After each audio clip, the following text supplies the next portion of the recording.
The moment I stepped off that plane, I knew something was off. It wasn't the familiar blast of heat from the Arizona tarmac, or even the way my son Steve hugged me with half the energy he used to. No, it was Mary, my wife of 9 years, the woman whose laugh used to feel like summer breaking through winter, standing just a few feet away, her eyes hidden behind oversized sunglasses, arms crossed, her mouth pressed into a line too tight to be casual. She didn't kiss me. Just nodded, turned, and walked toward the car. I stood there, suitcase in hand, watching her figure shrink against the blazing afternoon sun, thinking, something's wrong. And I was right. But not even in my worst nightmares did I imagine the truth. Not that she was cheating. Not even that she was cheating with my brother. But that they were planning to kill me. Before everything fell apart, I would have told you we were happy. Not perfect. Not fireworks every weekend happy. But real, grounded, married happy. I'm Matthew Ross, most people call me Matt. I design homes for a living. Not just buildings, homes. Structures that hold people's lives the way cupped hands hold water. Quiet, strong, intentional. That's how I loved Mary. With intention. With steadiness. With faith that love, once built right, could weather anything. We met 12 years ago on a job site in Sedona. I was overseeing a cantilevered retreat overlooking the Red Rocks. She was photographing it for a travel magazine. I remember her climbing out of that dust-covered Jeep in denim shorts and a linen blouse, camera slung around her neck, her hair up in a messy bun that somehow made her look like she belonged to the desert itself. She squinted at me, smiled, and said, "This place is wild. It's like God and Frank Lloyd Wright had a baby." I married her a year later. Mary was different from anyone I'd known. Smart in a sharp, effortless way. Independent. Restless, sometimes. She had a scar across her right collarbone from a bike accident in college, and she wore it like jewelry. There were mornings I'd wake up and just lie there, watching the soft rise and fall of her breath, thinking, this is it. This is the life I built. We had Steve 2 years later. He came out red-faced and furious, a bundle of fists and cries, and Mary wept when she held him. I did, too. Becoming parents cracked something open in us. For a while, it felt like we were on the same team again. Midnight diaper changes, sick days, first steps. I'd come home from client meetings to find them on the living room floor, Steve crawling over her legs while she read him stories in her low, patient voice. She was a good mother. Still is, in her own way. But something changed after he turned 6. The laughter got rarer. The eye contact shorter. She took more weekend shifts at the gallery where she worked part-time, just filling in, she said. And when I'd get back from site visits, she'd already be asleep, phone tucked neatly under her pillow. I stopped trying to reach for it. I trusted her. At least. I wanted to. Then Adam came back. My brother. My blood. He and I hadn't been close in years. The army changed him. He served in some of the worst places you can name, Fallujah, Kandahar, Somalia. When he returned to Arizona, he was quieter. Leaner. Carried himself like a man expecting trouble in every room. But he was family, and I brought him in. Gave him a guest room. Introduced him to Steve like he was a returning hero. Mary hadn't seen Adam in over a decade. The night they reconnected, she made lamb with rosemary and opened a bottle of Syrah we'd been saving. She wore a green silk blouse I hadn't seen in years. Said she found it in the back of the closet. At the time, I didn't think much of it. Family, I told myself. Just family. I didn't notice the glances. The long pauses in conversation. The way Mary's voice got softer around him. Or maybe I noticed and told myself not to. Because to see it would mean admitting something was slipping through my fingers. And I wasn't ready to lose her. We had rituals, Mary and I, Sunday pancakes. Evening walks with Steve around the neighborhood. Friday movie nights, even if we never agreed on a film. But over time, those traditions started fading like sun-bleached photographs. Mary always had an excuse, an early meeting, a friend's birthday, a headache. At first I believed her. Then I started keeping score. One night, I came home early from a client dinner. The house was dim, quiet. Steve was asleep upstairs. I heard voices, low, murmuring, from the kitchen.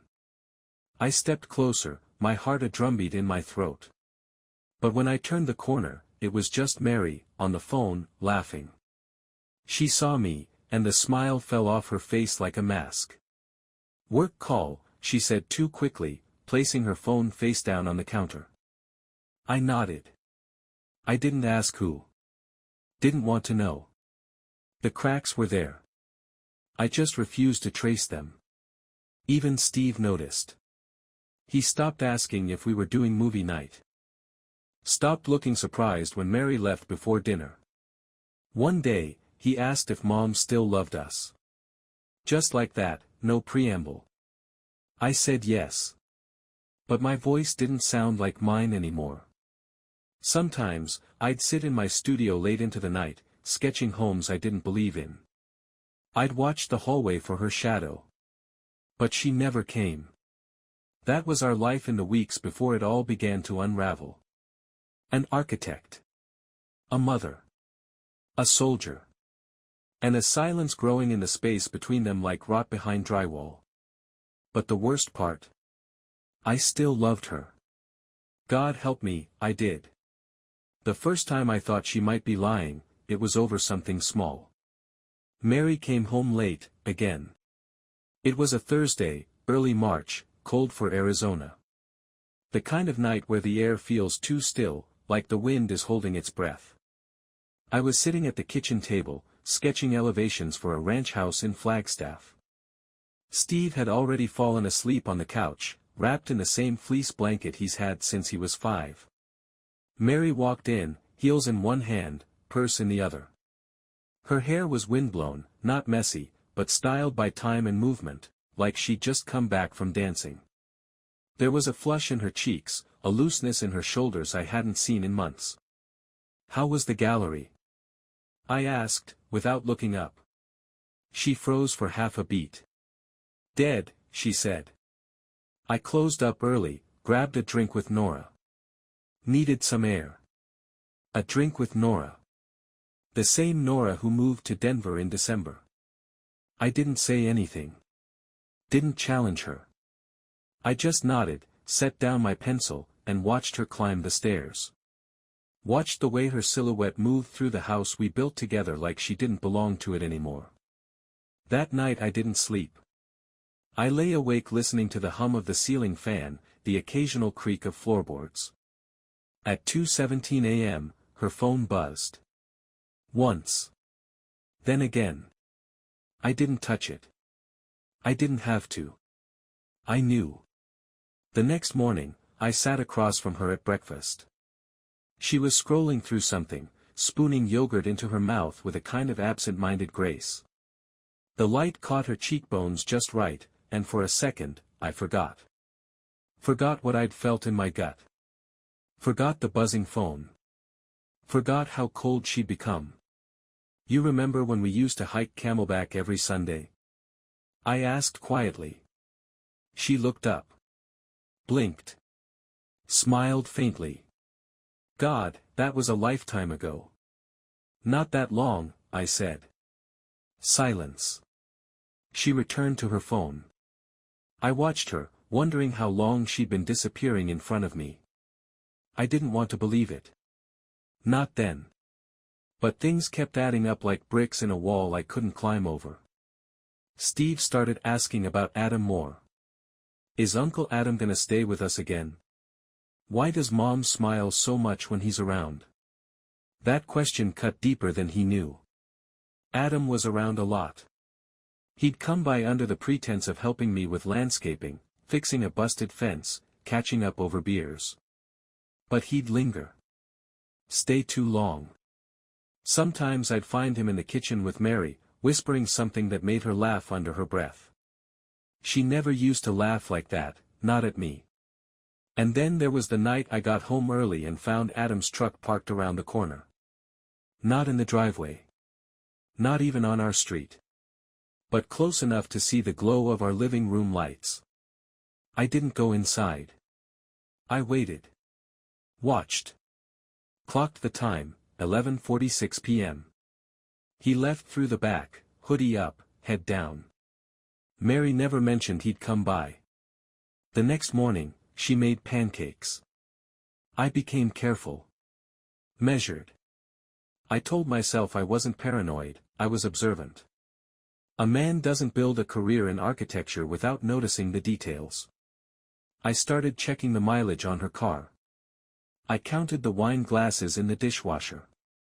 I memorized the scent of her perfume, and the scent that sometimes replaced it, something darker, muskier, not mine. Still, part of me wanted to be wrong. Desperately. I didn't want the story of us to end like this. Not with lies. Not with shadows.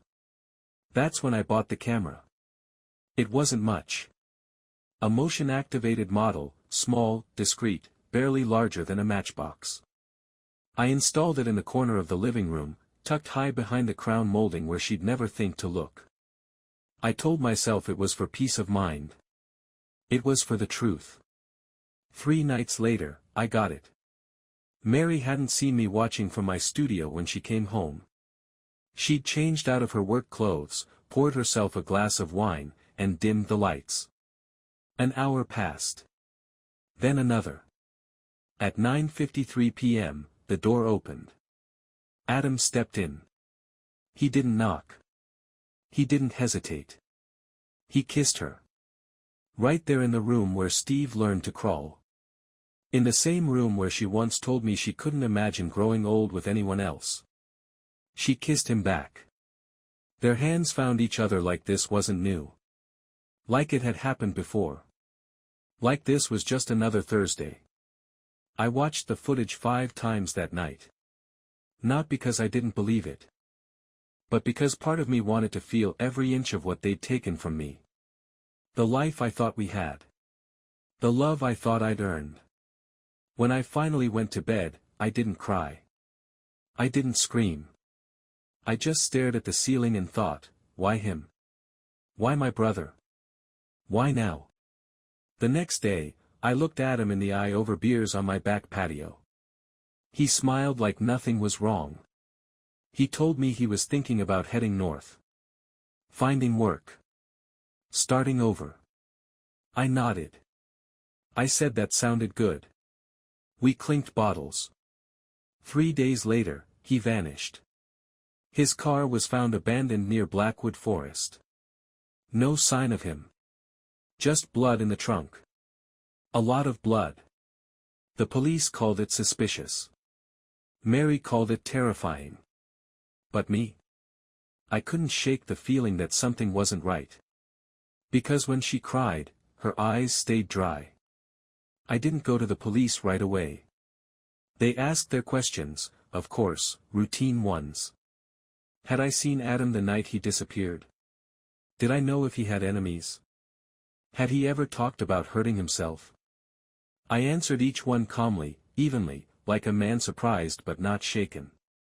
I said he'd seemed quiet lately. Said I hadn't seen him in days. Said I wished I'd known something was wrong. The officer gave me a long look. And then he moved on. But the questions didn't stop. Not from the outside, and not from the inside either. The ones in my head came harder, louder, relentless. What did Mary know? Had she hurt him? Was I next? I started watching her. Not the way I used to, not the way you look at someone you love, hoping to find something familiar. I watched her like a puzzle. A mask. I watched for the moments when the edges didn't line up. She played the role well. Widow without a body. Sister-in-law to a ghost. Concerned. Confused. God, what do you think happened? she'd say, wringing her hands, eyes darting from the TV to her phone. But there was no grief in her bones. No weight in her voice. She cried for the neighbors. But alone, she just looked tired. She started checking the mail twice a day. Answered unknown calls in the pantry. Whispered in the shower, like steam could hide the secrets. And once, just once, I caught her with her phone tilted sideways, watching old footage from our living room security system. The one I had long since disabled. Or so she thought. That's when I knew. She wasn't just hiding something. She was waiting for it to surface. The investigation stalled after a week. The trail went cold, no activity on Adam's bank accounts, no sightings, nothing.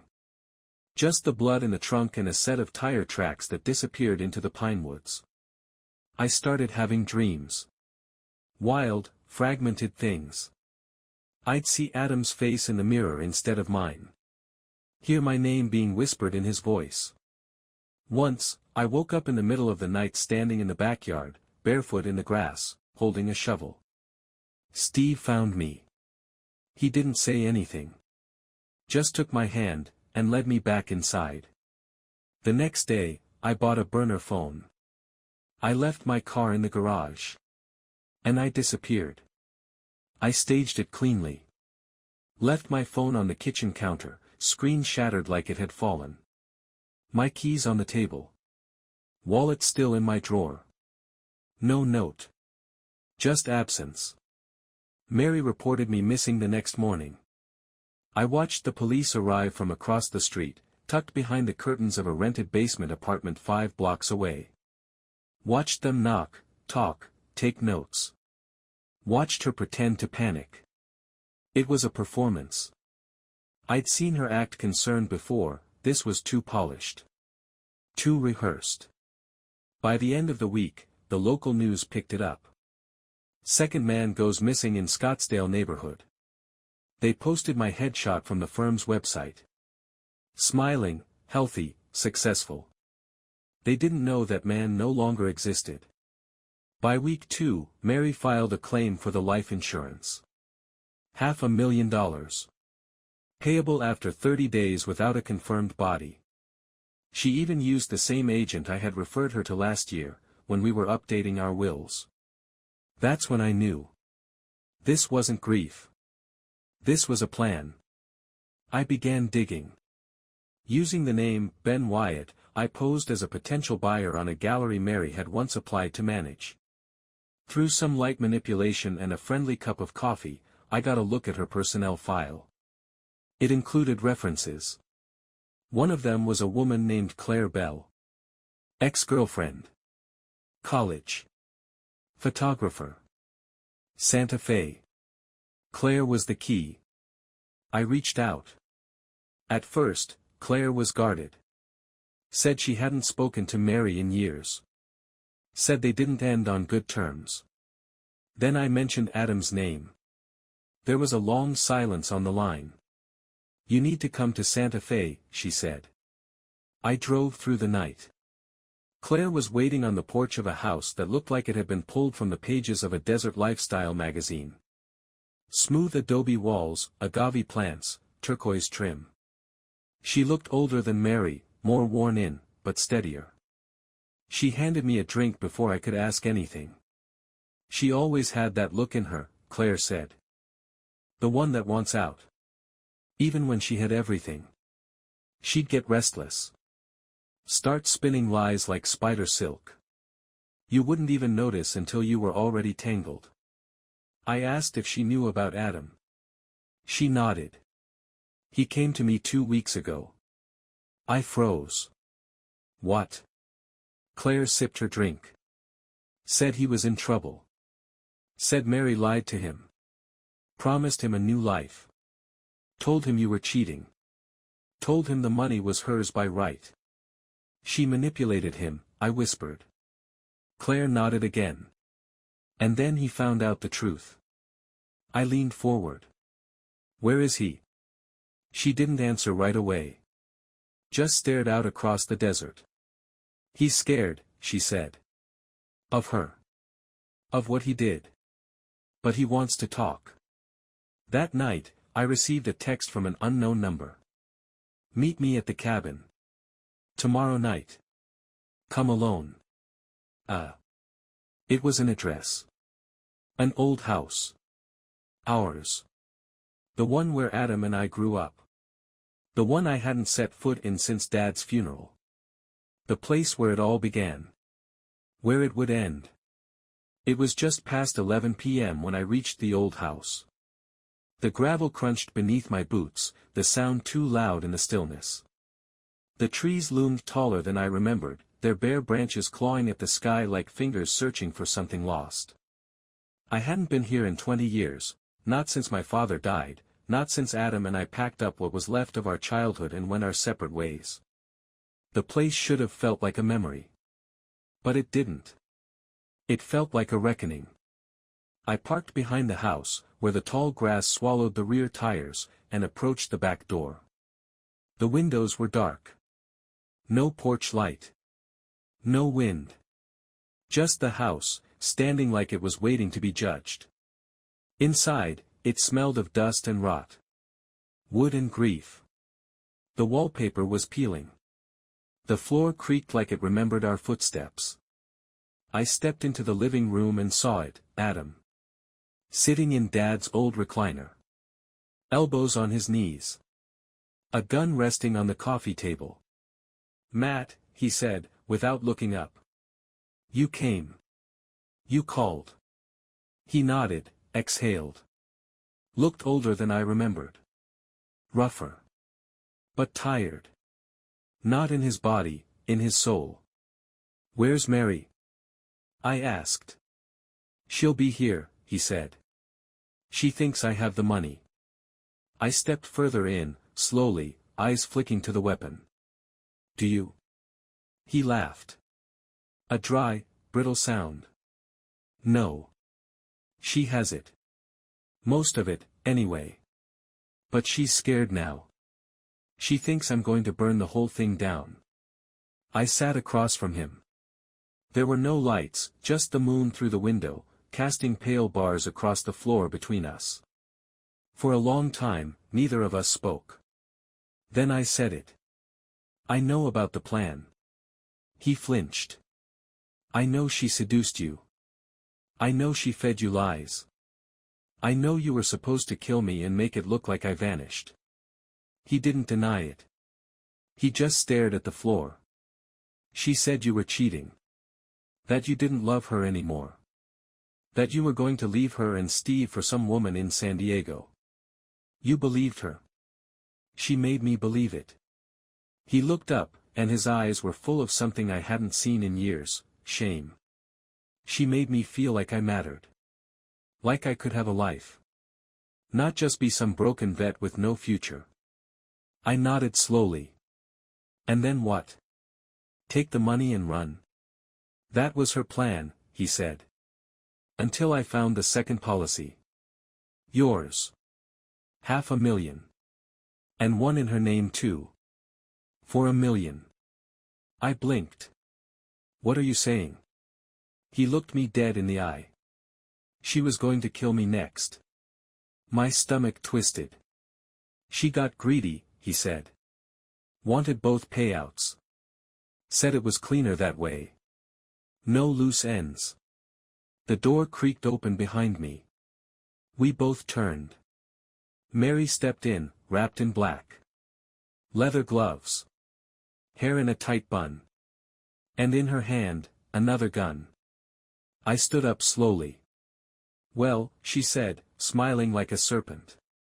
Isn't this a sweet little reunion? Adam reached for the weapon on the table, but Mary already had hers raised. Don't, she warned, voice cold. I told you, Adam said, eyes burning. I told you I was done. And I told you, she replied, that no one walks away from this. I stepped between them. Put it down, Mary, I said. It's over. She laughed, short, sharp, unhinged. You think this is over, Matt? You think this is the part where you get to play the hero? Ride off into the sunset with your moral high ground. I don't care about sunsets, I said. I just want the truth. Her hand didn't waver. The truth? You want the truth? Fine. She turned her eyes on me, furious and glittering. You were never enough. You were soft. Predictable. You spent your life designing houses while I was suffocating inside one. Do you know how many times I sat across from you and wanted to scream? I loved you once. But then you became this. A shadow of a man. A father. A ghost. I said nothing. She kept going. Adam gave me life again. And yes, I lied. I built stories like blueprints, and he followed them. Just like I knew he would. But don't pretend you're innocent. You saw me fading and did nothing. Adam stepped forward. You used us. She turned on him now. I saved you. You were drowning in trauma and self-pity. I gave you a way out. And now what? You think you can both walk away clean? She raised the gun higher. And that's when Steve's voice echoed from the hallway. Mom. Everything stopped. Mary froze. The gun trembled slightly in her hand. Steve stood there in the doorway, eyes wide, barefoot in pajamas. He looked from me to Adam to Mary. What is this? He whispered. Mary's face cracked. Baby, go back outside. Go wait in the car, okay? He didn't move. Are you gonna hurt Dad? No, she said, too fast. This is just. She couldn't finish the sentence. Steve's eyes filled with tears. You lied. You said he left us. You said Uncle Adam was helping. Mary dropped the gun. It hit the floor with a clatter that seemed to echo forever. Then she crumpled. Not from a bullet. Not from a blow. Just from everything. The police came at dawn. Mary was arrested without resistance. Adam was taken in for questioning. Later, he'd make a deal, testify in exchange for leniency. He'd go away for a while. Maybe longer. I didn't care. Steve stayed with me. We drove home as the sun rose, golden light spilling over the horizon like a benediction. The house was quiet when we got back. Still. But no longer cold. The house felt unfamiliar those first few days. Empty in a way that didn't have to do with furniture or space. It was the kind of emptiness that lives in the walls, in the silence between footsteps, in the way you pass a room and forget why you went in. The kind of absence that still smells like perfume on a pillow. That whispers when the wind slips through the cracked kitchen window. Mary's trial began 3 months later. She pled guilty to conspiracy to commit insurance fraud, obstruction, and attempted murder. Adam's cooperation secured a reduced sentence for himself. He received 5 years and a promise to serve most of it in a rehabilitation program for veterans. I didn't attend the final day of court. I didn't need to hear the sentence. I already knew what was lost. Steve asked questions. Not all at once, and not with rage, more like a boy tapping at the edges of a locked door, unsure if he wanted it to open. He never said her name. Not after that night. But I could see the way it haunted him, even in sleep. The sudden jerks. The dreams he didn't talk about. One morning, I found him sitting in the garage, holding the old soccer ball Adam gave him. He looked at it for a long time before saying, "Will I ever stop missing them?" I sat beside him.